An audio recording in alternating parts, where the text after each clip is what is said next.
We're in the endgame now.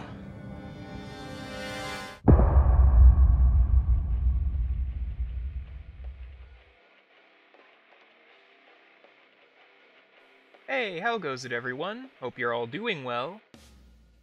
So, the time has finally come. Season 9's grand finale, Vegito versus Gogeta. Yeah, I know the official title has them flipped around, but I already had this thumbnail ready to go and I could not be bothered to fix it. If you have a problem, go take it up with someone who cares, because I sure as hell don't. If you'll remember, my reaction to this matchup's initial reveal was less than positive. I wasn't mad by any means, but given that this was the third Dragon Ball episode, and I am not a Dragon Ball guy myself, needless to say, that's just a recipe for me not giving a shit. But as time marched on and the weeks passed by, I really had a chance to sit down with my feelings on the matchup, and I came to the conclusion that I still don't give a shit. Oh well, I tried. But that's all talking about my thoughts on the matchup. Was I looking forward to the episode at all? I mean, as I've said before, finales and Dragon Ball episodes have a pretty good track record, so I was confident that this would be good and that I would like it. Staggeringly high bar, I know. Did it manage to meet that expectation? Well, gonna be honest, I'm running dry on puns this time, so no more dawdling, let's get into it. As far as the rundowns are concerned, I thought they were fine. I liked the way they were bookended well enough, the way they covered official media that tackled both sides of the matchup, learning about Vegito's name origins and the way the Potara worked, and there were also a couple of jokes here and there that made me exhale out of my nose, so that's appreciated. But man, looking back on these outside of that handful of comments, sorry to say, but this was just white noise, especially on Vegito's end, because they front-loaded all of their best material. Such is one of the downsides of doing a same-series matchup, especially where the combatants involved cover all but the same ground. But while there wasn't really much of note in these rundowns, at least there wasn't anything I'd say I disliked, so that's a point in its favor at least.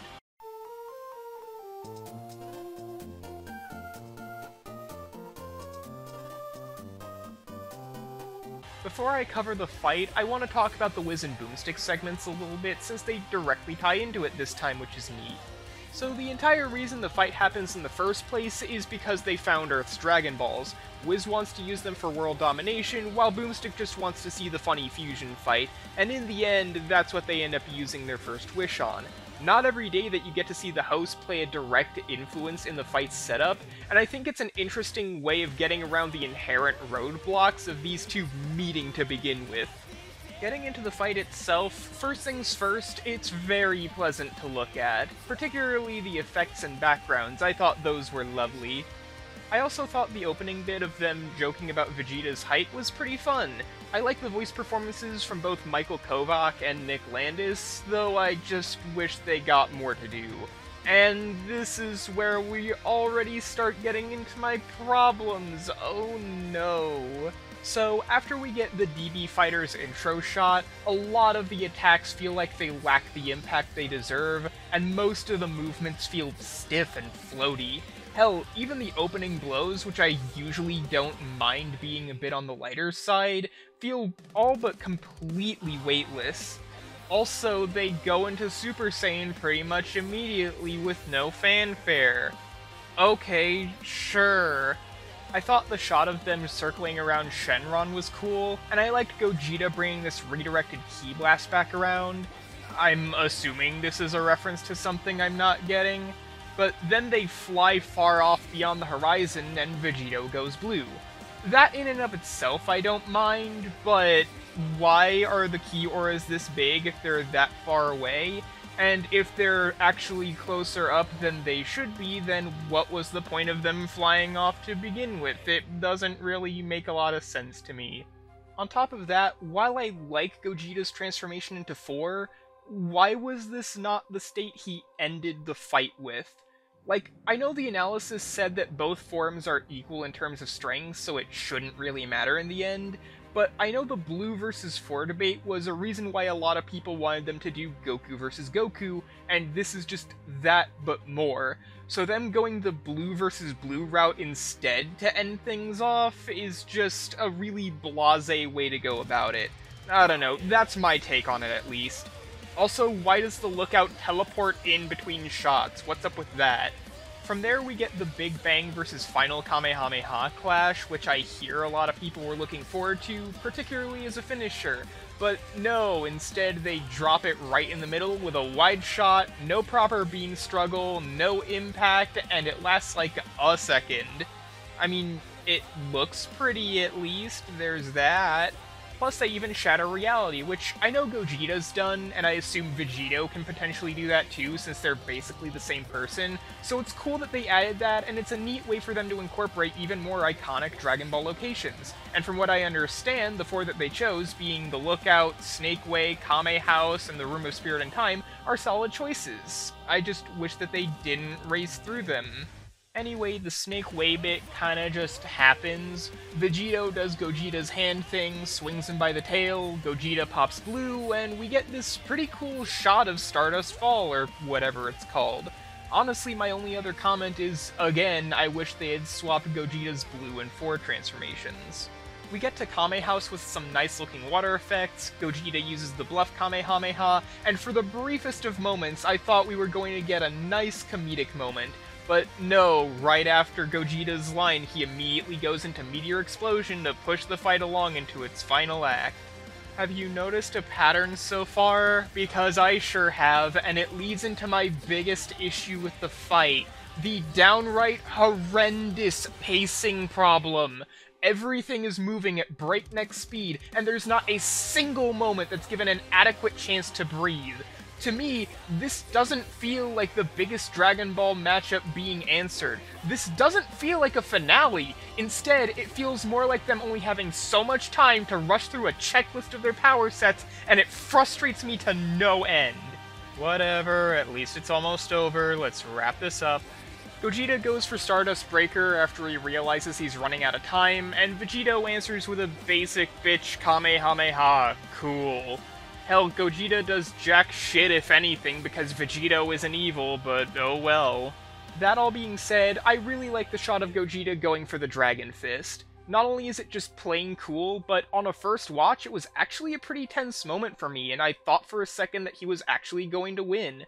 But what takes the cake for me is the very ending. Gogeta gets turned into a statue with a big ol' grin on his face, and Vegito gives him a fist bump in a wordless show of respect. For all the bombast in a lot of the deaths this season, I'm really glad that the finale chose to end off with a more subtle and quiet moment. It's nice, I like it. Oh, and the conclusion covers their bases really well for what was one of the most clear-cut verdicts of the entire season, even foregoing the community consensus and just looking at what they presented in the analysis.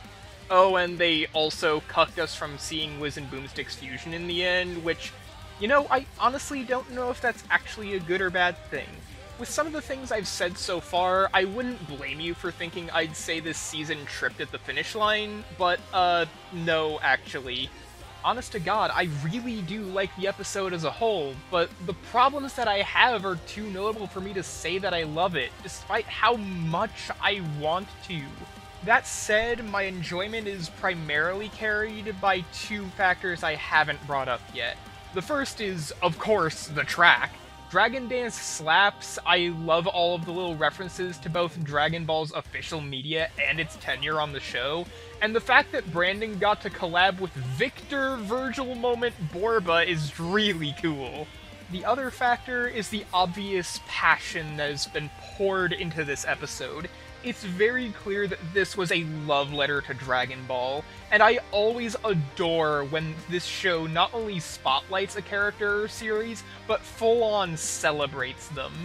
As a non-fan myself, I didn't manage to get a ton out of this episode, but I know that there are a ton of people who did, and if you enjoyed this episode more than I did, more power to you. Far be it from me to try and take that away. And I really hope that everyone involved in the episode's production is proud of the product they put out, because they more than deserve it. despite the episode's shortcomings, I am so happy to say that I think Season 9, in fact, ended on a high note. Speaking of ending things off, I should really start wrapping this video up.